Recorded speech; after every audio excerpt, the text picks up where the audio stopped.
एक बहुत ही important theory पढ़ने जा रहे हैं, मॉलिक्यूलर ऑर्बिटल थियोरी। देखिए इसकी ज़रूरत क्यों पड़ी, क्योंकि जब बात हो रही थी मॉलिक्यूल के एग्जिस्टेंस की कि कौन सा मॉलिक्यूल एग्जिस्ट कर रहा है, जैसे O2 मॉलिक्यूल एग्जिस्ट करता है, कैसे पता आपको?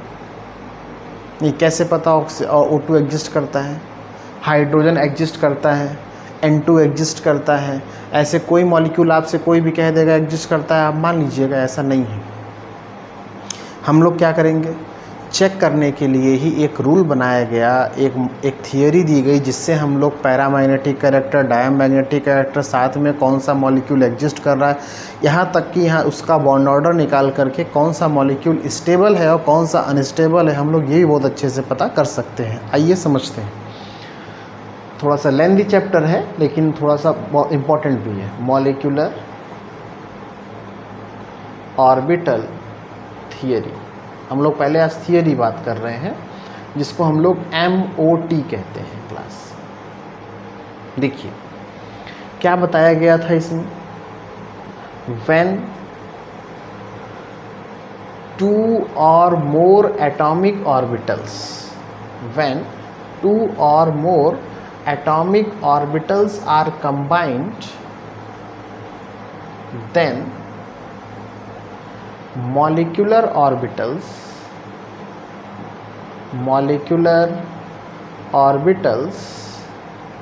are formed,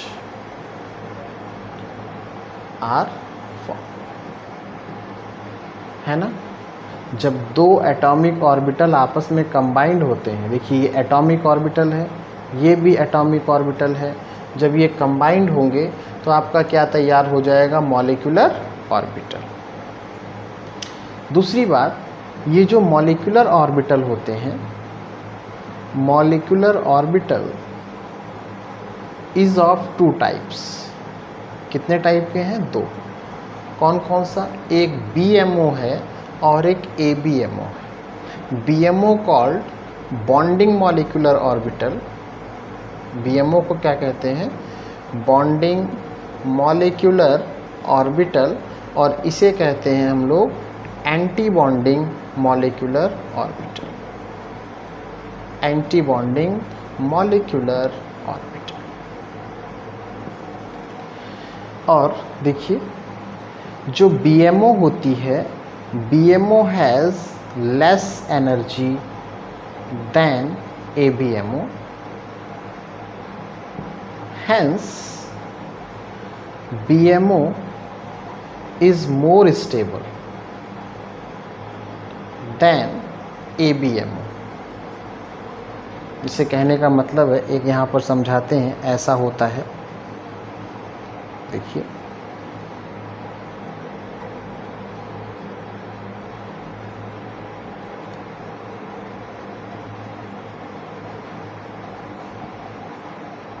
इधर और इधर एटॉमिक ऑर्बिटल होते हैं।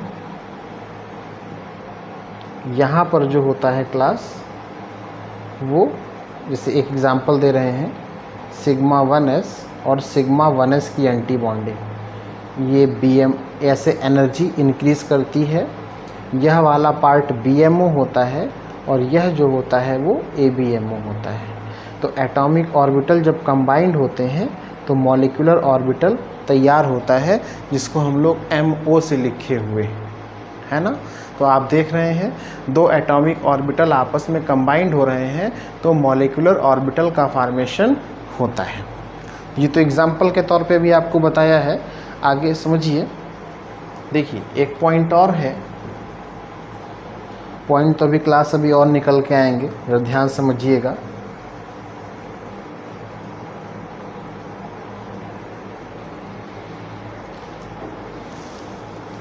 जैसे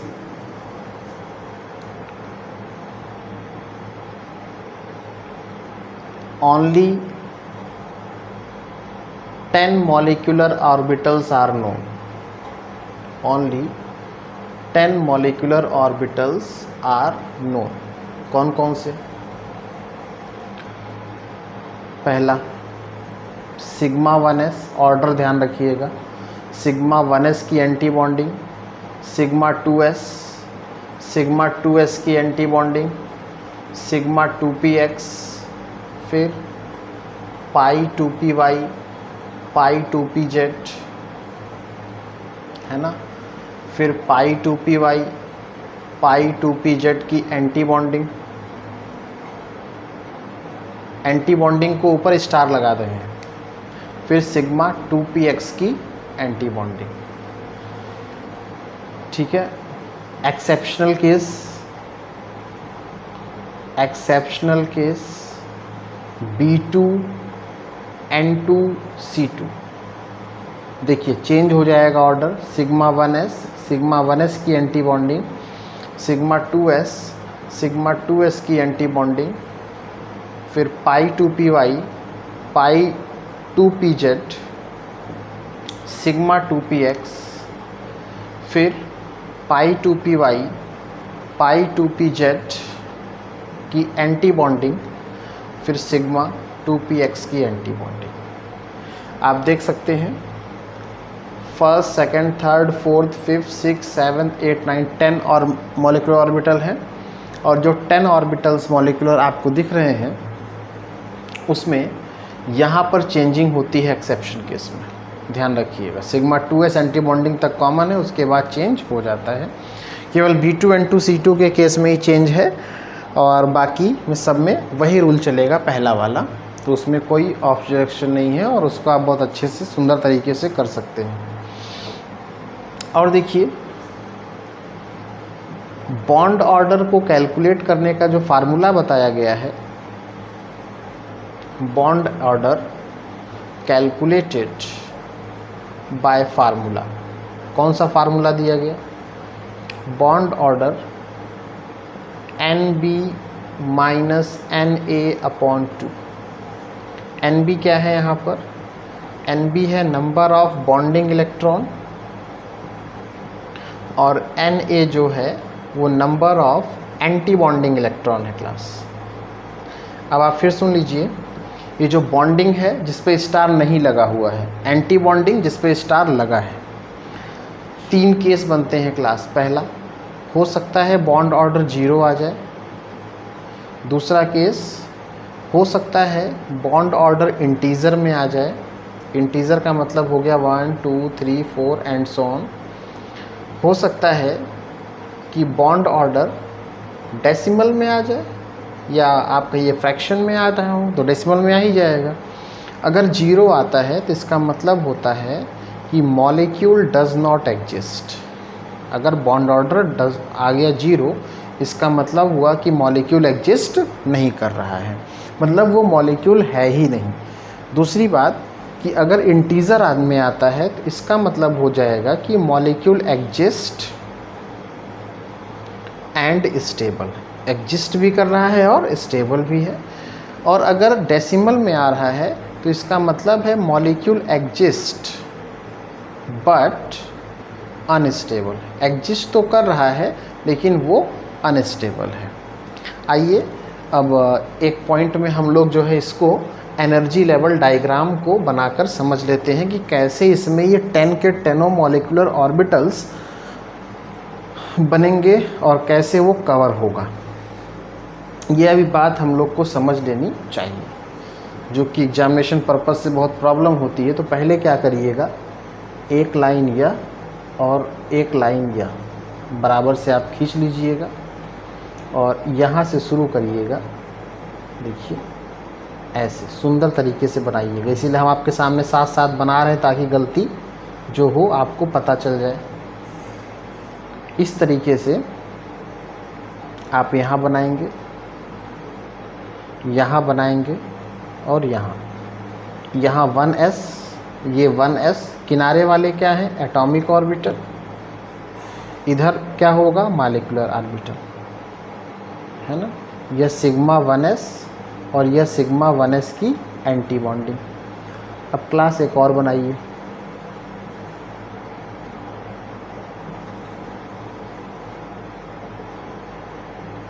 इसको इससे मिला दीजिएगा जो लाइन आप खींचे रहेंगे, है ना। ये पूरा का पूरा इसी से मिलाइए।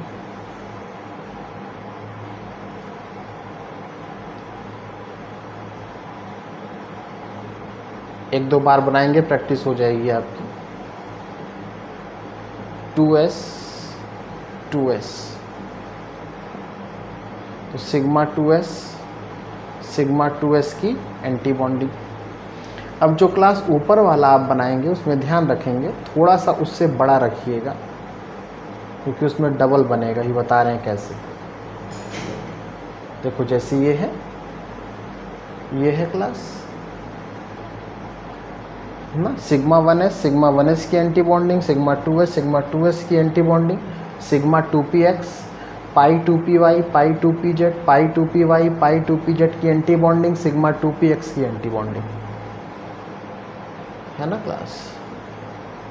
ये 2p, इधर भी 2p, ये सिग्मा 2px, ये क्लास पाई 2py, पाई 2pz या पाई 2py, पाई 2pz